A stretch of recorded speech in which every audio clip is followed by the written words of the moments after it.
호세아서 5장 6절에서 9절 베냐민에게 외쳐라. 그들이 양떼와 소떼를 끌고 여호와를 찾으러 갈지라도 만나지 못할 것은 이미 그들에게서 떠나셨습니다. 그들이 여호와께 정조를 지키지 아니하고 자생아를 낳았으니 그러므로 세 달이 그들과 그 기업을 함께 삼키리로다. 너희가 기브아에서 뿔나파를 불며 라마에서 나팔을 불며 베다웬에서 외치기를 베냐민아 네 뒤를 쫓는다 할지어다. 벌하는 날에 에브라임이 황폐할 것이라. 내가 이스라엘 지파 중에서 반드시 있을 일을 보았노라. 아멘. 주제 하나님이 이미 떠나셨다. 그리고 베냐민에게 외쳐라. 6절 7절 하나님이 이미 떠나셨다. 6절 봅니다. 그들이 양떼와 소떼를 끌고 여호와를 찾으러 갈지라도 만나지 못할 것은 이미 그들에게서 떠나셨음이라. 이스라엘이 양떼와 소떼의 많은 재물을 끌고 여호와를 찾아갈지라도 만날 수 없었습니다. 왜냐하면 하나님이 이미 그들에게서 떠나셨기 때문입니다. 이 말은 은혜의 때는 이미 지나갔고 이제는 심판의 때만 남아 있다는 것입니다. 우리가 하나님의 은혜를 받음에 있어서 과거에 받은 은혜에 도취해서는 안 됩니다. 그리고 앞으로 언젠가는 은혜를 받겠지 하는 막연한 기대를 가져서도 안 됩니다. 하나님의 은혜 받는 것을 헛되이 여기지 말고 은혜를 매일 받는다는 마음으로 사모해야 합니다. 지금이 중요한 거죠. 고린도 후서 6장 1절 2절 우리가 하나님과 함께 일하는 자로서 너희를 권하노니 하나님의 은혜를 헛되이 받지 말라. 이르시되 내가 은혜 베풀 때에 너에게 듣고 구원의 날에 너를 도왔다 하셨으니 보라 지금은 은혜 받을 만한 때요 보라 지금은 구원의 날이로다. 아멘. 하나님 말씀 참 신기해요. 언제가 은혜 받을 만한 때냐? 지금 우리가 이 말씀을 보는 그때. 아멘. 오늘 보면 오늘, 내일 보면 내일. 왜? 지금은 그랬으니까. 아멘. 예. 7절 그들이 여호와께 정조를 지키지 아니하고 사생아를 낳았으니 그러므로 세 달이 그들과 그 기업을 함께 삼킨다 그랬습니다. 그들이 여호와께 정조를 지키지 않았다는 말은 이스라엘이 바람이 나서, 이제 우리말로 바람이 나서 남편이신 하나님을 떠나 이방신들을 섬기며 우상에게 몸을 팔았다는 것을 말하는 것입니다. 사생아란 그 가정에 속하지 않은 자식, 그 아버지가 인정할 수 없는 자식을 말합니다. 하나님께서는 이스라엘을 가리켜 나의 아내라고 하셨습니다. 그렇다면 이스라엘이 마땅히 하나님을 남편으로 모시고 하나님이 기뻐하시는 자녀들을 낳아야 했습니다. 그러나 이스라엘이 바알의 자식들을 낳음으로 하나님께서 그들을 나의 아들, 나의 백성이라고 하실 수가 없었습니다. 구체적으로 이런 상황이었습니다. 열왕기하 17장 7절에서 12절 이 일은 이스라엘 자손이 자기를 애굽 땅에서 인도하여 내사 애굽의 왕 바로의 손에서 벗어나게 하신 그 하나님 여호와께 죄를 범하고 또 다른 신들을 경외하며 여호와께서 이스라엘 자손 앞에서 쫓아내신 이방 사람의 규례와 이스라엘 여러 왕이 세운 율례를 행하였습니다. 이스라엘의 자손이 점차로 불의를 행하여 그 하나님 여호와를 배역하여 모든 성읍의 망대로부터 견고한 성에 이르도록 산당을 세우고 모든 산 위에와 모든 푸른 나무 아래에 목상과 아세라 상을 세우고 또 여호와께서 그들 앞에서 물리치신 이방 사람같이 그곳 모든 산당에서 분향하며 또 악을 행하여 여호와를 경노하게 하였으며 또 우상을 섬겼으니 이는 여호와께서 그들에게 행하지 말라고 말씀하신 일이라. 아멘. 하나님께서 행하지 말라고 하신 것들을 아주 전국 구석구석 다 행하고 있는 거죠. 이렇게 됐다는 얘기예요. 세 달이 나오죠. 세 달. 예. 세 달은 월삭을 말합니다. 월삭. 매달에 매월 첫날. 월삭은 새로운 달을 하나님께서 복 주실 것을 믿고 하나님께 제물을 드리며 기쁨으로 시작하는 날입니다. 세 달이 그들과 그 기업을 함께 삼킨다는 말은 이스라엘이 월삭을 지키겠다고 하나님께 나아와 양떼와 소떼를 제물로 드릴지라도 모든 것이 허세라는 것입니다. 헛된 일. 이는 이스라엘이 하나님을 만날 수도 없고 준비한 그 많은 제물들이 아무 소용이 없다는 것입니다. 이 얼마나 큰 손실입니까? 삼킨다 그랬잖아요. 예. 이렇게 된 것은 이미 하나님께서 그들을 떠나셨기 때문입니다. 그러나 이것으로 끝나는 것이 아니에요. 더 깊은 의미는 복을 받으려고 모인 그날이 전쟁과 자연재해 등 하나님의 심판으로 인해 망하는 날로 바뀔 것이라는 겁니다. 그런 더 깊은 의미가 있습니다. 이 말씀 안에는. 8절과 9절 베냐민에게 외쳐라. 8절 봅니다. 너희가 기브아에서 뿔나파를 불며 라마에서 나파를 불며 베다웬에서 외치기를 베냐민아 네 뒤를 쫓는다 할지어다 그랬어요. 자, 오늘 기브아 라마가 나오죠. 좀 잘 유념하시면 좋겠습니다. 기브아와 라마는 북이스라엘과 남유다의 경계선에 위치한 곳입니다. 기브아는 예루살렘에서 한 6km 정도, 그리고 라마는 예루살렘에서 한 3km 정도. 그러니까 라마가 예루살렘과 기브아의 중간에 있는 거죠. 이 기브아 라마를 이스라엘 왕 바사가 먼저 점령을 해요. 그러니까 경계선 지역이니까 서로 이제 남유다와 북이스라엘이 차지하려고 그렇게 하는 거죠. 왜 점령을 했냐면은 이스라엘 백성들이 예루살렘에 왕래하는 것을 막기 위해서 거기다 큰 성을 건축했어요. 열왕기상 15장 16, 17절 참고하시고요. 그런데 훗날 이 북이스라엘은 남유다의 아사왕에게, 아사왕은 아주 강한 왕이죠. 기브아와 라마를 빼앗깁니다. 열왕기상 15장 22절. 그래서 지금은 이제 이 기브아 라마가 경계선에 있지만 남유다 소속으로 되어 있는 거죠.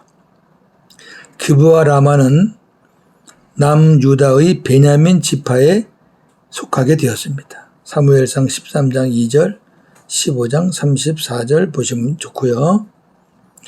여기 기브아, 라마, 그리고 베다웬은 모두 다 높은 산지입니다. 이 기브아, 라마란 그 말 뜻 자체가 높은 언덕이란 뜻이에요. 그러니까 전쟁 시에는 여기서 나팔을 불고 외치며 전쟁을 경보한 요새지이기도 했습니다. 뿔나팔은 양이나 염소의 뿔로 만든 양각 나팔을 말하고 여기 나오는 또 나팔은 은이나 동으로 만든 호각 나팔을 의미합니다. 이 호각 나팔은 영어로 트럼펫으로 되어 있어요. 그러니까 쇳덩어리를 만들었으니까. 이 나팔들은 전쟁과 같은 위기를 알리는데 사용되었습니다. 자, 그러면 오늘 제목인 베냐민아 네 뒤를 쫓는다 하라는 말은 북이스라엘이 원수들의 공격을 받아 전쟁하게 되면 이 북이스라엘 사람들이 기브아와 라마와 베다웬에 올라가서 남유다를 향해, 베냐민이 남유다잖아요. 남유다를 향해 나팔을 불고 소리를 지르면서 전쟁의 위기를 알리라는 거죠. 지금 우리가 원수들에게 쫓긴다. 너희들에게도 갈 거다. 조심해라. 그런 말이에요. 그 정확한 의미는 이따가 또 결론 부분에서 말씀을 드리고요. 9절 벌하는 날에 에브라임이 황폐할 것이라. 내가 이스라엘 지파 중에서 반드시 있을 일을 보였노라 그랬습니다. 여기 벌하는 날에 에브라임이 황폐할 것이라는 말은 에브라임, 이스라엘이 하나님의 심판으로 멸망당할 것을 말하는 것입니다. 내가 이스라엘 지파 중에서 반드시 있을 일을 보였다는 말은 하나님께서 북이스라엘의 지파들이 멸망당하는 것을 확실하게 반드시 보여주시겠다는 것입니다. 이는 되돌릴 수 없는 결정적인 심판을 확실히 보여주시겠다는 하나님의 선포입니다. 남유다는 바벨론에서의 70년간 포로 생활 후 그 남은 자들이 예루살렘으로 돌아왔으나 북이스라엘은 돌아오지 못했습니다. 장차 북이스라엘과 남유다는 회개하고 예수 그리스도 안에서 하나가 되어 하나님께 돌아올 것입니다. 예수님이 오신 이후에 일어날 일입니다. 이는 호세아서뿐 아니라 구약 여러 곳에서 예언하신 하나님의 약속입니다. 로마서 11장 25절에서 29절. 형제들아 너희가 스스로 지혜 있다 하면서 이 신비를 너희가 모르기를 내가 원하지 아니하노니 이 신비는 이방인의 충만한 수가 들어오기까지 이스라엘의 덜어는 우둔하게 된 것이라. 그리하여 온 이스라엘이 구원을 받으리라.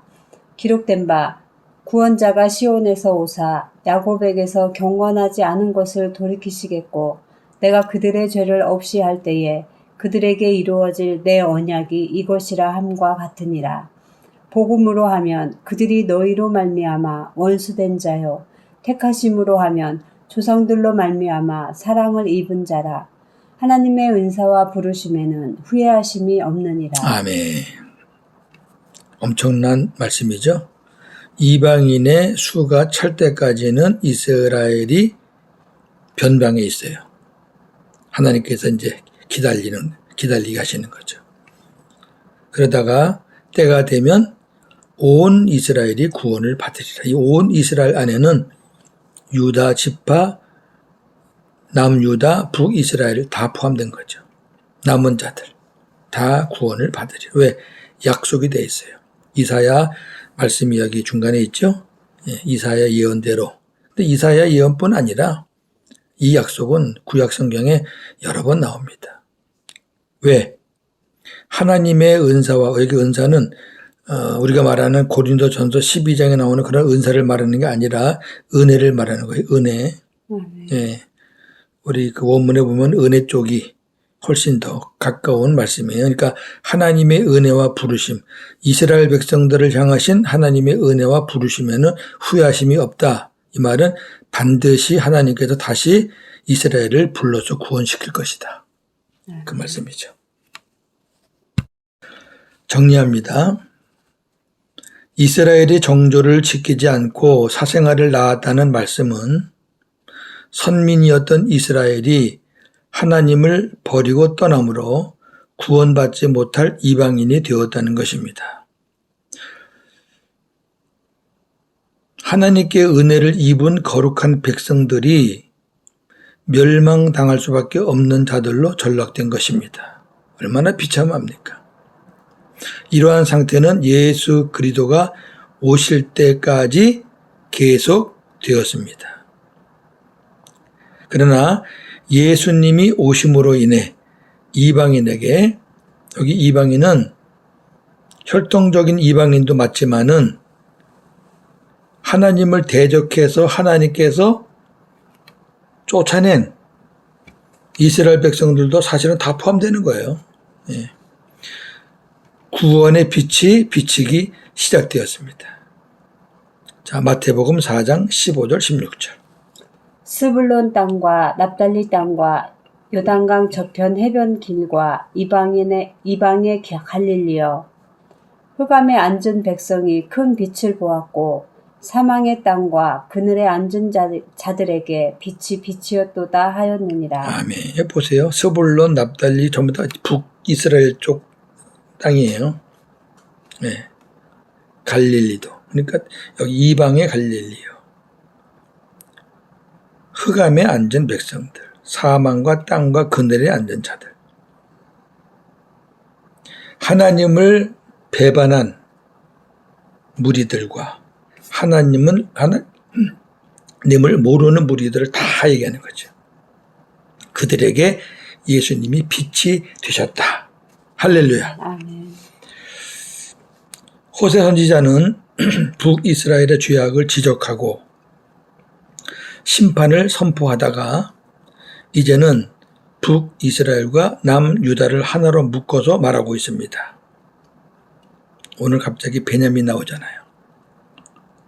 이는 남유다가 북이스라엘과 동일한 죄악을 저지르고 있기 때문입니다. 남유다도 북이스라엘 못지않아요. 하나님께서 북이스라엘에게 이렇게 명령하시죠. 하나님의 심판으로 전쟁이 나면 베냐민을 향해 나팔을 불고 외치라. 이 말은 남유다 너희도 동일한 심판을 받을 수 있다는 것을 경고하는 것입니다. 심판은 남의 일이 아닙니다. 하나님의 집에도 심판이 있습니다. 하나님의 공동체에도 심판이 있다가 말이에요. 베드로전서 4장 17절 18절. 하나님의 집에서 심판을 시작할 때가 되었나니 만일 우리에게 먼저 하면 하나님의 복음을 순종하지 아니하는 자들의 그 마지막은 어떠하며 또 의인이 겨우 구원을 받으면 경건하지 아니한 자와 죄인은 어디에 서리요. 아멘. 무서운 말이죠. 그러나 우리가 무서워할 건 없습니다. 자, 하나님의 집, 하나님의 공동체, 주님을 섬기는 자들의 모임. 누굴 먼저 심판하느냐? 우리를 먼저 한다 그랬어요. 우리는 성도들이죠. 복음을 깨닫고 구원받은 자들. 그 복음을 듣고 알고 믿는 자들이에요. 자, 우리를 먼저 하면 하나님의 복음을 순종하지 않는 사람들은 그럼 어떻게 되겠느냐? 하나님의 복음을 순종하지 않는다는 것은 하나님의 복음을 모르는 자들을 말하는 겁니다. 하나님의 복음을 알면 내가 순종하는 게 아니에요. 내 안에 계신 하나님이 주님이 순종하게 하시는 거예요. 그 복음을 모르면 순종할 수가 없어요. 왜? 주님이 안 계시니까. 복음을 모른다는 거거든요. 그럼 의인은 뭐예요? 우리가 겨우 구원을 받으면 우리도 참 은혜로 받는 거잖아요. 은혜로. 진짜 형편없는데 그 복음 때문에 받는 거예요. 우리가 힘들게 구원을 받는다면 복음을 모르는 사람들은 어떻게 되겠냐고 말이에요. 못 받는 거죠.